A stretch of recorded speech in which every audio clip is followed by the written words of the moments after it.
Bismillahirrahmanirrahim. Satu hari Nabi SAW membuat sebuah garis. Riwayat dari Abdullah bin Mas'ud, membuat garis di tanah lurus dengan pedangnya. Kiri kanan garis yang lurus itu dibuat lagi garis di kiri kanannya. Kata Nabi, inilah jalanku yang lurus. Adapun jalan-jalan yang di kiri kanan ini, tidak ada satu jalan pun melainkan ada syaitan yang mengajak manusia masuk ke jalan itu. Satu-satunya jalan yang tidak ada syaitannya, jalan yang lurus itu. Lalu beliau membacakan firman Allah dalam surah Al-An'am, wa anna hadza sirati mustaqima fattabi'uhu wa la tattabi'us subula fatafarraqa bikum an sabilih. Inilah jalanku yang lurus, ikuti jalanku yang lurus itu, jangan ikuti jalan-jalan yang lain. Ikuti jalan yang lurus itu saja. Sehingga kewajiban kita beragama sesuaikan dengan apa maunya Allah. Dan apa maunya Allah telah diajarkan melalui Rasulullah sallallahu alaihi wasallam secara ilmu dan secara amal. Jangan kemudian ilmunya diambil dari Rasul, amalannya terserah kita. Lalu mengatakan apa salahnya. Kalimat inilah yang sangat banyak menggoda kaum muslimin sekarang untuk mengamalkan amalan yang Rasul tidak ajarkan, namun menurut dia baik. Lalu dia katakan, apa salahnya? Saya kan berzikir, saya kan sholat, saya kan... Coba, apa salahnya coba? Saya baca Quran kok. Kita ambil satu contoh. Satu contoh, nggak usah banyak-banyak, Pak. Satu contoh aja. Wa ala hadza faqis. Kiaskan ini kepada yang lainnya. Rasul mengajarkan kepada Bilal seperti ini azan. Seperti azan yang kita dengarkan dari muazin kita tadi, itu salah satu di antara cara azan yang diajarkan Rasul kepada Bilal bin Rabah. Azanlah seperti ini wahai Bilal. Ditalkinkan oleh Rasul, didengar oleh Bilal, diazankan, disuarakan seperti yang diajarkan Rasul kepada beliau. Persis seperti yang kita dengar dari muazin kita tadi. Lalu ada orang sebelum azan, dia mengucapkan sesuatu yang tidak diajarkan Rasul kepada Bilal, yaitu innallaha wa malaikatahu yusalluna 'alan nabi ya ayyuhalladzina amanu sallu 'alaihi wa sallimu taslima. Baru dia azan, Allahu akbar sampai selesai. Kita katakan jangan bacakan Al-Quran itu sebelum azan. Dia katakan apa salahnya? Kan saya baca Quran.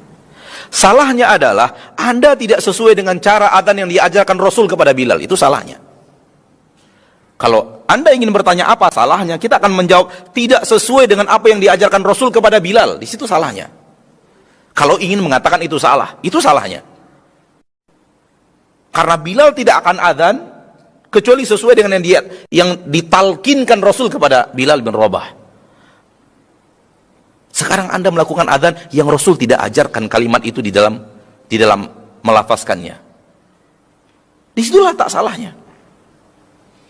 Saya kan baca Al-Quran. Apakah menurut Anda azan seperti yang Anda lakukan ini pakai innallaha malaikatahu sebelumnya lebih baik daripada azan di zaman Rasul? Dari azan yang diajarkan Rasul kepada Bilal, mana yang lebih baik? Azan yang seperti ini atau azan seperti itu? Kalau dia mengatakan azan saya lebih baik daripada azan Rasul, masuk kita kepada awal yang tadi. Ini orang sesat ini kayaknya. Amalan dia lebih baik daripada zaman Rasul. Tapi kalau dia katakan amalan Rasul lebih baik, untuk apa dibaca ayat ini? Ayat ini untuk apa dibaca? Kalau memang kita yakini yang diajarkan Rasul kepada Bilal itulah yang lebih baik. Dan memang itulah yang lebih baik. Saya yakini dari hati saya yang paling dalam itulah yang lebih baik. Seperti yang diajarkan Rasul kepada Bilal. Beginilah contoh saja, satu contoh saja. Bapak Ibu kaum muslimin dan muslimat rahimani wa rahimakumullah, dan kiaskan seluruh amalan, cara beramal kita yang ternyata setelah kita pelajari Rasul tidak pernah kerjakan. Rasul tidak pernah ajarkan. Mana yang lebih baik? Kita amalkan sesuai dengan kebiasaan kita, atau kita sesuaikan kebiasaan kita itu dengan apa yang diamalkan Rasul, dan kita tidak mengatakan apa salahnya. Sesuatu yang menyelisih jalan Rasul, apakah itu menurut kita bukan salah? Amalnya tidak sesuai dengan amalan Rasul, apakah menurut kita itu bukan salah? Rasulullah SAW bersabda, tidak ada satupun jalan amalan ke surga, melainkan aku telah ajarkan kepada kalian, dan aku telah perintahkan kalian untuk mengamalkannya. Tidak ada satupun jalan ke surga, melainkan semuanya telah aku ajarkan kalian, dan aku perintahkan kalian untuk mengerjakannya. Jadi seluruh amalan ke surga sudah diajarkan Rasul. Dan kita amalkan sebuah amalan yang Rasul tidak ajarkan. Apakah ini jalan ke surga? Kalau itu jalan ke surga, berarti Rasul belum sempurna mengajarkannya kepada manusia. Fahamlah kita itu bukan jalan ke surga.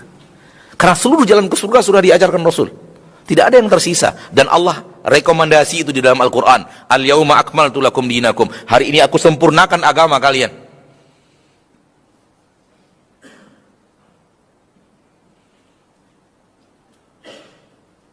Maka beragamalah apa maunya Allah, bukan apa maunya kita. Bukan apa maunya seseorang di permukaan bumi. Bahkan Rasul pun beragama sesuai dengan apa yang Allah mau daripada beliau sallallahu alaihi wasallam. Allah berfirman juga di dalam Al-Quran, terdapat dalam surah Al-Qasas ayat 50, fa illam yastajibu lak, sekiranya mereka umat-umatmu tidak mau mengijabah engkau, tidak mau patuh kepada engkau, tidak melakukan seperti yang engkau ajarkan kepada mereka, fa'alam, maka ketahuilah bahwa Nabi, anna ahwa'ahum, bahwa mereka sedang mengikuti hawa nafsu mereka. Kalau tidak mengikuti jalan Nabi, Allah katakan mereka sedang mengikuti hawa nafsu mereka.